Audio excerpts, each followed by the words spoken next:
यदि आप चाहते हैं औरों की तरह अब और 4-6 साल ना बर्बाद हो और सिलेक्शन जल्दी हो, तो यही तरीका है कि आंसर को उठाएं, पर्स में इनबिल्ट करके बार बार वही जब बोलेंगे याद करेंगे तभी आंसर बिना कन्फ्यूजन के बिना भूले निकल सकता है। नमस्कार, स्वागत है सिलेक्शन महाकुंभ में। आज हम सभी लोग जीएस के जो महत्वपूर्ण क्वेश्चन है इसको आगे बढ़ते हैं और पढ़ेंगे नहीं बल्कि क्या करेंगे, याद करेंगे। जैसा कि आप सभी जानते ही हैं, यहाँ मेन उद्देश्य पढ़ाना नहीं बल्कि आंसर याद कराना है, क्योंकि आंसर याद होने से ही सिलेक्शन होगा, अन्यथा आप कितना भी पढ़ते रहिए कोई फर्क नहीं पड़ेगा।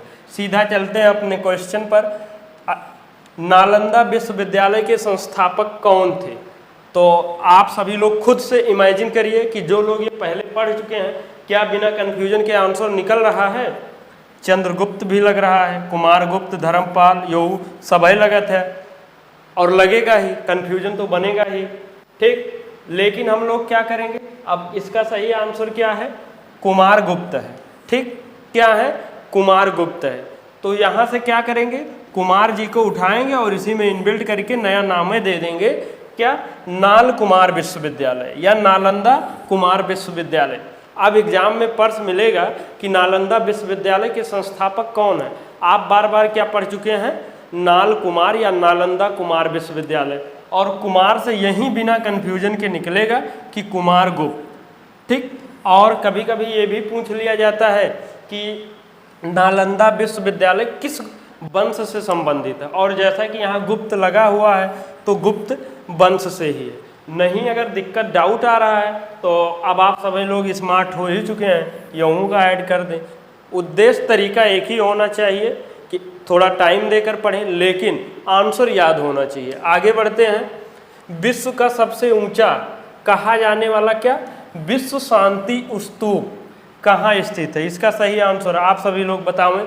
और कन्फ्यूजन तो भर भर के होगा, आशा नहीं पूर्ण विश्वास है। और कन्फ्यूजन दूर करे के तरीका कौन सा? सिर्फ और सिर्फ इक्का है। तो इसका सही आंसर क्या है? वैशाली है, नालंदा है, राजगीर है, पटना है। हमें तो सबो लागत है और सबो तो आंसर हो ना सकत है, इसलिए थोड़ा संभाल के पढ़िए, स्मार्ट तरीके से पढ़िए, 21 बार पढ़ना पड़े। तो इसका सही आंसर क्या है? राजगीर है। और राजगीर कहाँ है? बिहार में है, ठीक।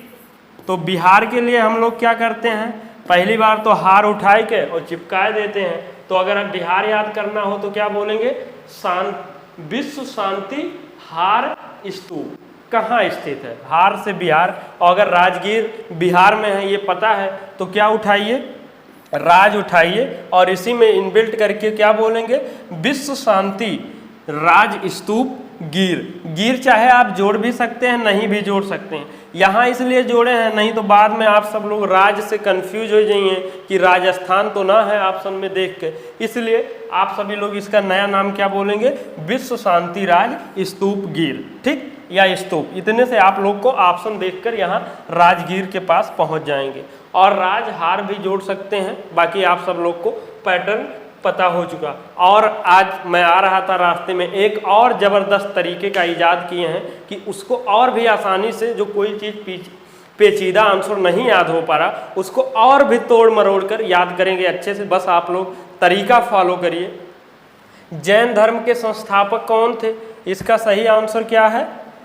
क्या है? महावीर स्वामी जी, सही आंसर। यहाँ हम सिर्फ और सिर्फ आप लोग का कंफ्यूज इसलिए करते हैं कि आप लोग इसकी वैल्यू समझें और उसके हिसाब से ये तरीका फॉलो कर लें, अन्यथा अभी नहीं फॉलो करेंगे, 2-1 साल और गंवा लेंगे फिर फॉलो करेंगे, क्योंकि ये जो तरीका है ऑल ओवर इंडिया फॉलो होने जा रहा है, ठीक। तो इसका सही आंसर क्या है? ऋषभ देव है। और जब संस्थापक हैं तो इसके पहले तीर्थंकर भी होंगे।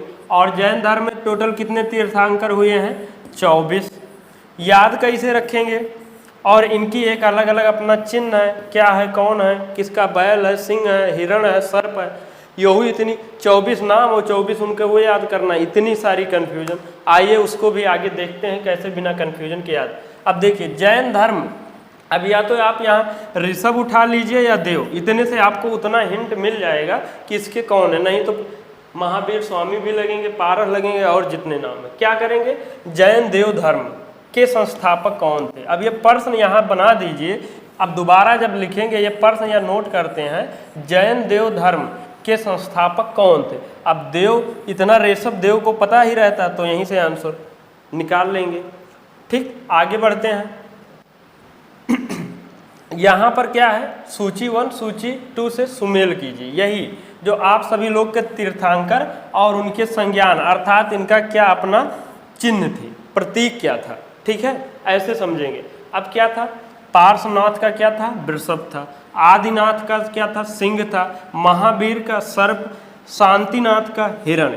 ये इतना हिट क्वेश्चन है कि कहीं ना कहीं एग्जाम में आता ही रहता है, और आशा नहीं पूर्ण विश्वास है आप कितनों बार पढ़े होंगे, लेकिन कन्फ्यूजन ताउम्र बना ही रहता है। हमें खुद बना रहता था जब ये तरीका नहीं फॉलो करते थे। अब एक बार ये तरीका फॉलो कर लो, कन्फ्यूजन ही खत्म हो जाता है। देखिए, ये तरीका आप सीधा सीधा मत फॉलो करिए, अन्यथा कन्फ्यूजन में ही रहेंगे। अब देखिए, इसके सही सही आंसर के पास चला जाता है और देखा जाता है।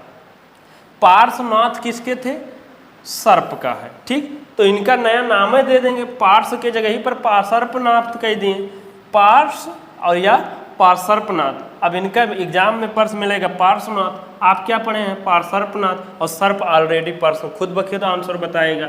आदिनाथ किसके हैं, वृषभ के हैं, तो इनको क्या बोलेंगे, आदि वृषभनाथ। बार बार क्या बोलेंगे, आदि वृषभनाथ। ठीक, और महावीर का क्या है, सिंह है, तो ये तो बहुत अच्छा ही ठीक बैठत है। महावीर कोई नाम ले लीजिए और रहता ही है, और इनका एक जाति स्लोगन सिंह भी रहता है, नाम के साथ स्लोगन, और महावीर सिंह।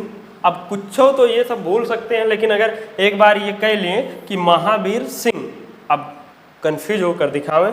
और शांतिनाथ किसके हैं, हिरण के हैं, तो इसको कैसे याद रखेंगे, क्या करेंगे, शांति रणनाथ, शांति रणनाथ या हिरणनाथ करेंगे। ठीक, और रणनाथ करेंगे, रण से हिरण निकाल लेंगे, और जब पूरा पूरा यहाँ रखेंगे तो थोड़ा हिरण भी लग सकता है, वृषभ भी, कुछ भी। अगर ये शॉर्ट फॉर्म ही रखा जाए, जैसे आदि श्रवनाथ, ठीक, तो ये ज़्यादा राइमिंग के हिसाब से फिट बैठेगा, ज़्यादा आंसर निकलेगा। जो बेटर पड़े, या यहाँ वृषभ या के जगह पर सर्व करिए, और हिरण या रण, जो आपको बेटर पड़े, लेकिन तरीका यही रहेगा। अगर आप चाहते हैं कि ना कन्फ्यूजन रहे, क्या बोलेंगे, पार्श्वनाथ, दोबारा रिवीजन, आदि श्रवनाथ या वृषभनाथ, महावीर सिंह, शांति रणनाथ, यानी रण से हिरण। इंडिका के लेखक कौन थे या क्या कौन था, इसका सही आंसर लगभग सबको पता ही रहता है, विष्णु गुप्त, जो कि पूरा गलत है। फिर सही आंसर क्या है, मेगास्थनीज। अगर आप चाहते हैं कि यह दोनों में कंफ्यूजन ना हो, तो क्या करेंगे, अस्थनीज उठाएं और क्या बोलेंगे, इंडिका अस्थनीज का लेखक। इसका नया नाम क्या होगा, इंडिका अस्थनीज के लेखक, या मेगन डिका, या क्या कर सकते हैं, जो तरीका फिट के बैठ पावे, नहीं तो इसी में कन्फ्यूजन रहेंगे। और इंडिका ऐसे भी कर सकते हैं कि इंडिका एक गाड़ी भी आती है 4 व्हीलर, उसको खड़ी करने के लिए मेगा स्थान, मतलब काफ़ी स्थान की रिक्वायर होता है, ऐसे भी कर सकते हैं। बाकी सबसे बढ़िया तरीका, नया नाम है दे दीजिए, इंडिका अस्थनीज के लेखक कौन थे।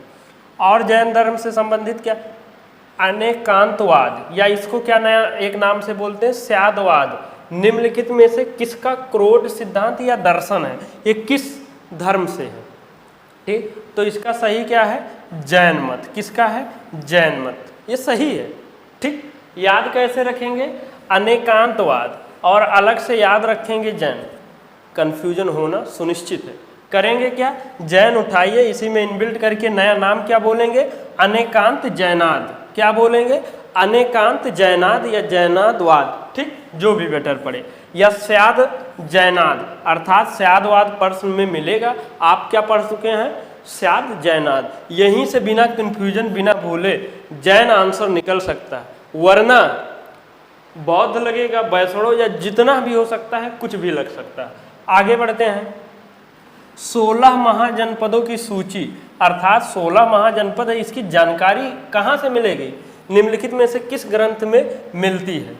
तो इसमें क्या है, 2 ग्रंथ में मिलती है, लगभग सबको पता रहता है। एक अंगुत्तर निकाय में, दूसरा भगवती सूत्र में, और तीसरा महाभारतों में, और चौथा सभा में मिलता है। ऐसा थोड़ी ना, सिर्फ दो में मिलता है। किसमें किसमें? अंगुत्तर निकाय में और दूसरा भगवती सूत्र में। अर्थात सही आंसर क्या होगा? ए और बी दोनों।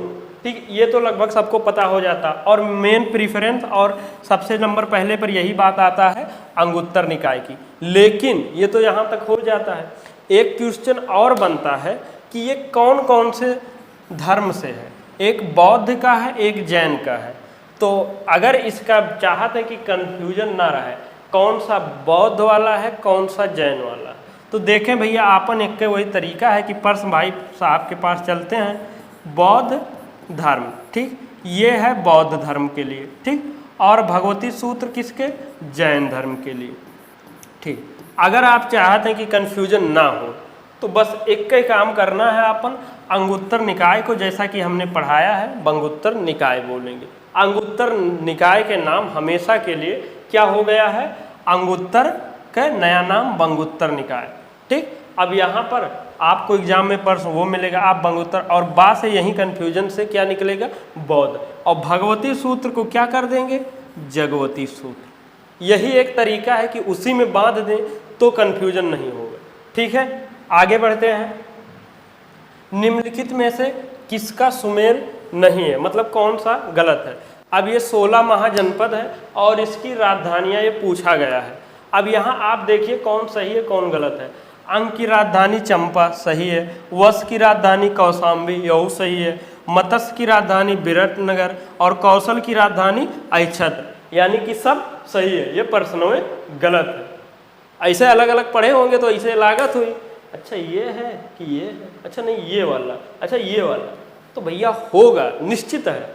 और लेकिन इसके लिए हम लोग क्या पढ़े? जो अपने तरीके सिलेक्शन महाकुंभ से पढ़े उनसे पूछो, कंफ्यूज हो जाए बताओ। अगर ढंग के पढ़े हैं तो कंफ्यूज होकर हमें दिखा दें। हम लोग पढ़े ही क्या है? अंग चपा ही पढ़ लिए हैं कि यही है। वत साम्बी पढ़ दिए हैं, क्या? वत साम्बी पढ़ चुके हैं, वत साम्बी। और क्या पढ़े हैं? मत्स्य को मत्स्यबी नगर पढ़े हैं। और क्या पढ़े हैं? कौशला वस्ती पढ़े हैं। अब जो ये पढ़ लिया होगा याद कर लिए, अभी ना है कि खाली वीडियो देख लिया है तो याद हो जाए, एक याद करे पड़ी, नोट्स बनाओ पड़ी, लिखे पड़ी।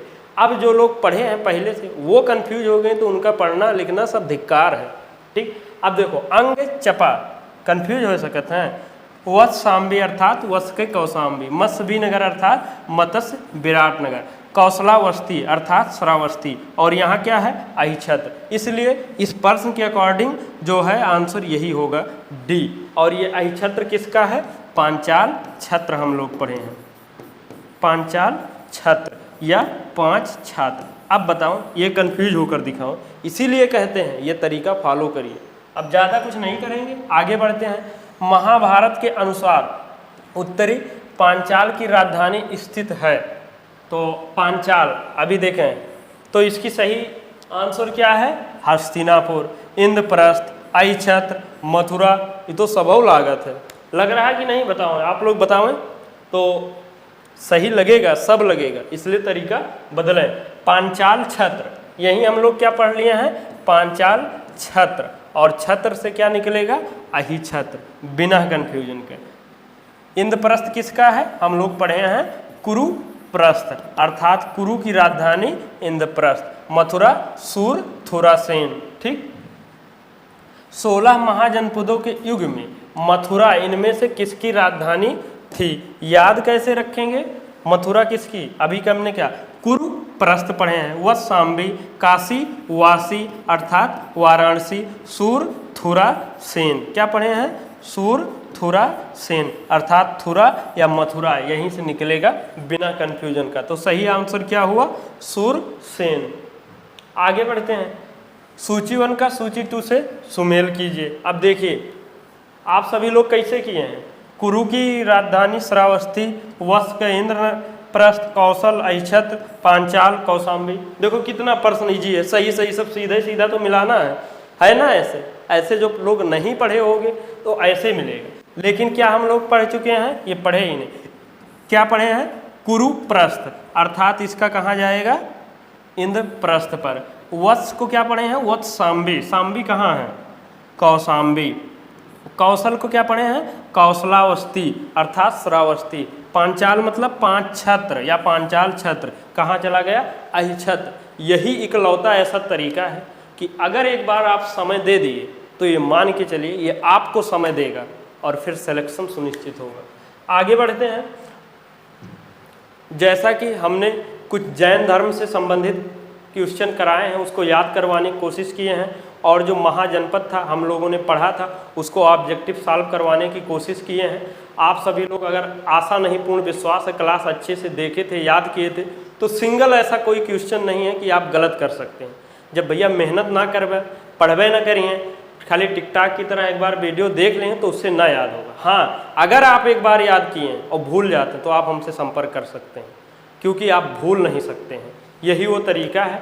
और जैसा कि आज क्लास थोड़ा शार्ट रहा होगा, क्षमा चाहते हैं, क्योंकि आप सभी को पता ही है चुनाव ड्यूटी चल रही है और उसके बाद गिनती भी गणना भी आ गया है, तो इसलिए बहुत बिजी होने के बावजूद भी हमने आप सभी के लिए क्लास लिया निकाला। तो आप लोग भी कोई भी मजबूरी बाधा कुछ भी आए, आप रेगुलर कंटिन्यू क्लास लेते रहें, अर्थात पढ़ते रहें। कभी भी कुछ भी हो 6 से 8 घंटा रेगुलर कंटिन्यू कोशिश करिए। पढ़ना है तो पढ़ना है, वही अपना जीवन है। किसी के कोई कौनो भटकाव में नहीं आना है, यही कर्तव्य है, यही सब कुछ है। आपके पास ये रहेगा तो बहुत कुछ काम सब आएंगे, अन्यथा वो नहीं रहेगा तो आपके अपने लोग ही आपको क्या करेंगे, आप सब लोग को बहुत अच्छे से पता है। और ये आपका मोबाइल नंबर है, किसी प्रकार के कोर्स संबंधित क्लास, डिप्रेशन, डिस्ट्रेस, कोनो भी समस्या लगत है आप यहाँ पर संपर्क कर सकते हैं। और अगर कंटिन्यू क्लास देखें हैं तो आशा नहीं पूर्ण विश्वास है ये अच्छा लगा ही है। और कमेंट में ज़रूर बताएं अगला कौन सा क्लास क्या किस पर चाहिए और कैसा लगा। शेयर वहीं करना है, कहाँ रोना धोना जादू टोना, जितना लोग के चाहते सिलेक्शन हो ही जाए। और चाहते हैं आप लोग की करंट अफेयर की सीरीज अब जल्द शुरू हो, क्योंकि 4 तारीख के बाद ड्यूटियाँ ख़त्म हो रही, तो जल्द ही ला रहे हैं। तो आप लोग भी थोड़ा कमेंट से बताएं जिससे हम भी और थोड़ा मोटिवेशन में आएँ।